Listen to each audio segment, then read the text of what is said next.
Once social change begins, it cannot be reversed. You cannot uneducate the person who has learned to read. You cannot humiliate the person who feels pride. You cannot oppress the people who are not afraid anymore. You know, it's really important that the kids have this consciousness of who Cesar Chavez is, because, you know, he's a Latino organizer. And so that's why we're teaching that the movement still needs to be continued.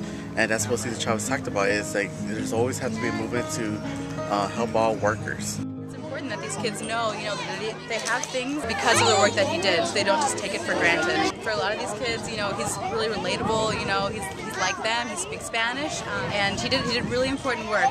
Okay, my motivation for planning this event was, well, this is elementary school I came with when I was a kid.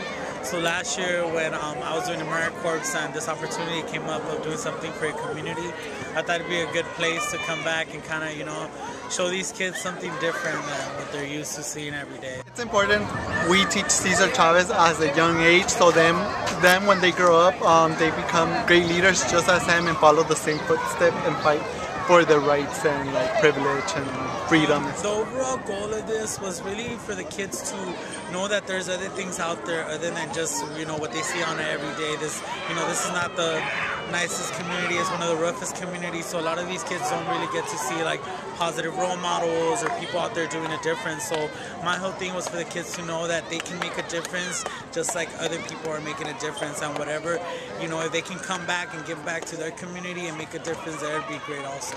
The outcome for today, we planted a garden, we lectured our students in Miramonte. This issue matters to me as a health corps member because I'm from this neighborhood. I grew up in South LA, and Cesar Chavez was a big impact to me because whatever he did back in the 60s is still relevant today, because it still gives you that empowerment of who I am. You know, it's not to be ashamed of who you are and where you come from, and that's what Cesar Chavez taught.